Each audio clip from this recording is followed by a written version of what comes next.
तो क्या हाल है मंडली। आज का जो टॉपिक है ना, कमाल टॉपिक है। इसमें बहुत डीप जाऊंगा, थोड़े भारी भरकम नाम भी होंगे, तो ध्यान से वीडियो को सुनना। बड़ा मज़ा आने वाला है। तो मेरी पिछली एक वीडियो में मैंने एक लाइन बोला था जिसमें साइंटिस्ट से मैंने सवाल करा था कि हम ह्यूमंस बन कैसे गए, ऐसा कौन सा इवोल्यूशन हो गया जो हम जैसे ऑर्गेनिजम्स को बना दिया। और बिलीव मी, इसके जवाब में मेरे को इसरो का एक लेटर आया है जिसमें लिखा है, अब ऑब्वियसली इसरो जैसा महान स्पेस सेंटर मेरे जैसे 4-5 सब्सक्राइबर वाले चैनल को लेटर थोड़ी भेजेगा।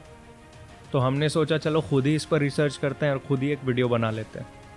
इसी बहाने एक वीडियो भी बन जाएगा और फिर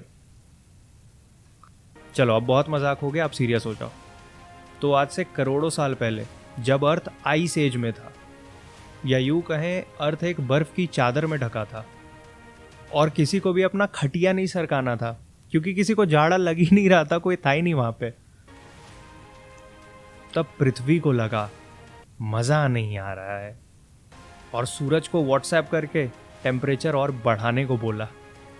और जब टेम्परेचर बढ़ने लगा और बर्फ पिघलने लगी तो जो बड़े बड़े पेड़ थे वो सूखने लगे और धीरे धीरे कम होते गए।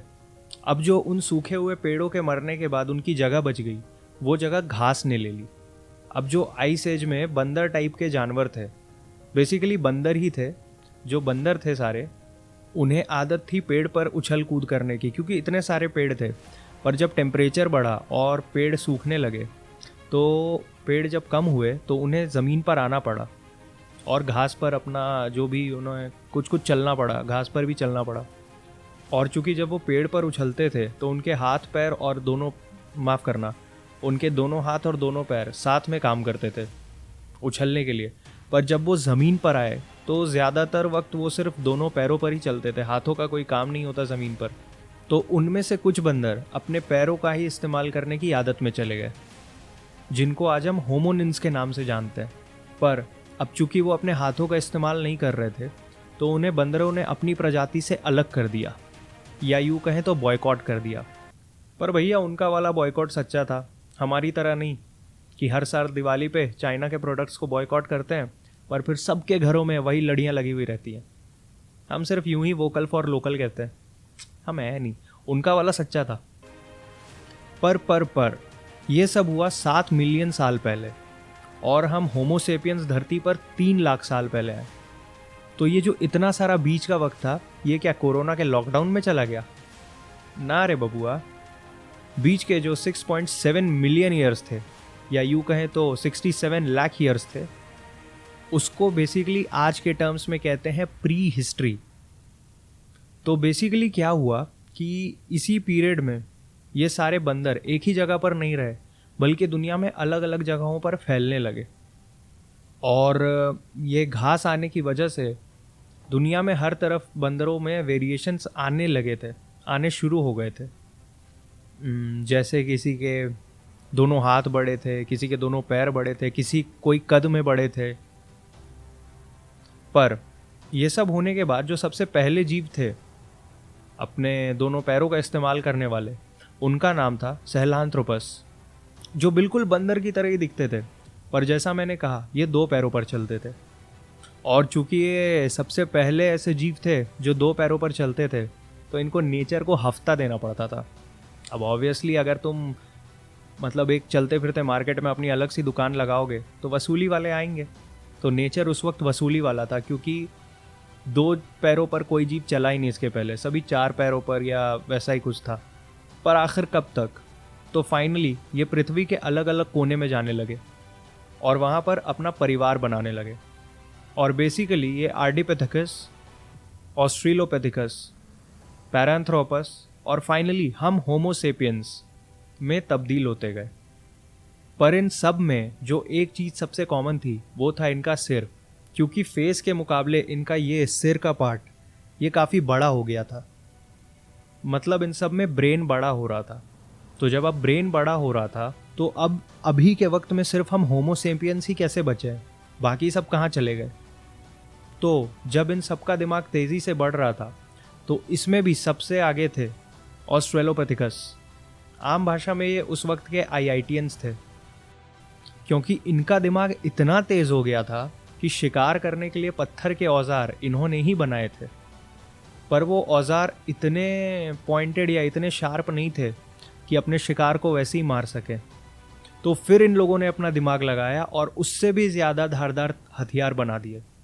और इसी दिमाग लगाने के क्रम में इनका दिमाग और इनका सिर और तेज़ी से बढ़ता चला गया, और ये स्पीशीज़ भी थोड़े सालों बाद जाकर होमो में तब्दील होने लगे।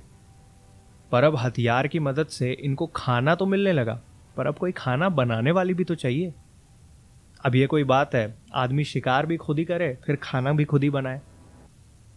यार यहाँ पे कोई लेडी वेडी मत आ जाना अभी ये बोलने को कि तुम क्या कहना चाहते हो नॉल, मैं बहुत पहले की बात कर रहा हूँ दीदी, माफ़ करो। तो फाइनली इन्होंने होमो हेबिलिस की स्पीशीज़ के साथ अपनी फैमिली बनाई, और एक्चुअली में ये होमो हेबिलिस की स्पीशीज़ उनसे भी ज़्यादा तेज़ थी, क्योंकि इन्होंने और ज़्यादा धारदार हथियार बना रखे थे जो शिकार में काफ़ी मदद करते थे। पर होमो और होमो हेबिलिस की स्पीशीज़ के अलावा भी एक स्पीशी ऐसी थी जिनका उस वक्त इस पृथ्वी पर दिमाग के मुकाबले में कोई मुकाबला ही नहीं था। माफ़ करना, दिमाग के लेवल पर कोई मुकाबला ही नहीं था। इनका नाम था होमो इरेक्टस। अब आसान भाषा में कहूँ तो ये उस समय की यूपीएससी वाले थे, और ये वो पहले जीव थे जो बिल्कुल सीधा खड़े हो सकते थे। और सिर्फ इतना ही नहीं, ये वो पहली स्पीशीज़ थी जिनका आग पर पूरा कंट्रोल था, और यही वो पहली स्पीशी थी जिन्होंने नॉन वेज को पका कर खाना शुरू किया। अब उस वक्त तो सिर्फ नॉन वेज ही था, हथियार से शिकार करते थे और फिर नॉन वेज खाते थे। तो इसके पहले तो सभी कच्चा ही खाते थे, पर ये पहली स्पीशीज़ थी जिसने नॉन वेज को पका कर खाना शुरू किया। और इनमें से ही किसी के बंदे ने सबको चिल्ला चिल्ला कर स्कीमें बता दी, और फिर जितने भी स्पीशीज़ थे वो खाने को आग में पहले पकाकर उसके बाद खाना शुरू किया। पर जब इतना सब कुछ हो रहा था तो इनका दिमाग और बढ़ता चला गया, और एक वक्त ऐसा आया कि इस पृथ्वी पर दो ऐसी स्पीशीज़ आई जिनका दिमाग फुल्ली ब्रेन्ड था, माफ़ करना, जिनके सिर फुल्ली ब्रेन्ड थे, जिनका नाम था होमो नियंदरथाल्स और होमो सेपियंस। अब इनके पास हथियार थे और शिकार करना भी आ गया था, पर अब बड़े बड़े जानवरों का शिकार करने के लिए एक कोऑर्डिनेशन की ज़रूरत थी और टीम वर्क की ज़रूरत थी। अब टीम वर्क भी तभी काम करता जब ये कुछ बोलते या उनके पास कोई कोडवर्ड्स होते। तो बस यही वो पॉइंट था जब भाषा का जन्म हुआ। अब हमारी तरह कॉम्प्लेक्स भाषा नहीं, उनके लेवल की आसान भाषा का जन्म हुआ। पर इसके बाद निएंडरथाल अचानक से एक्सटिंक्ट हो गए, या यूँ कहें तो विलुप्त हो गए, और अब पृथ्वी पर सिर्फ होमो सेपियंस बच गए थे। पर इसके बाद वो हुआ जो शायद उस वक्त उन्होंने नहीं सोचा था। पृथ्वी पर फिर से एक मिनी आइस एज आया। मतलब ये उतना बड़ा नहीं था, बट एक अच्छे खासे टाइम पीरियड के लिए आइस एज वापस आया। पर चूंकि अब तक होमो सेपियंस आग जलाना सीख चुके थे, आग जलाने के बारे में जान चुके थे, तो उन्होंने उसका इस्तेमाल कर कर ठंड से काबू पा लिया। पर खाने की कमी होने लगी, क्योंकि जिन जानवरों को आग के बारे में नहीं पता था, बेसिकली सिर्फ बंदरों को ही पता था, तो जिन जानवरों को आग के बारे में नहीं पता था वो उसका यूज़ कर नहीं पाए और धीरे धीरे मरते चले गए। और इसी वक्त होमो सेपियंस ने एग्रीकल्चर की शुरुआत करी, यानी खेती बाड़ी की शुरुआत करी। तो देखा कितना डीप था सब कुछ, पर मज़ा भी आया ना। तो अब अगर वीडियो पसंद आ गई तो लाइक ज़रूर कर देना भाई, बड़ी मेहनत लगती है रिसर्च करने में, और इतने भारी भरकम नाम अगर मैंने 10वीं 12वीं में याद कर लिए होते तो आज तो ज़िंदगी कहाँ होती। और do subscribe my channel for more interesting videos. तब तक के लिए राम राम।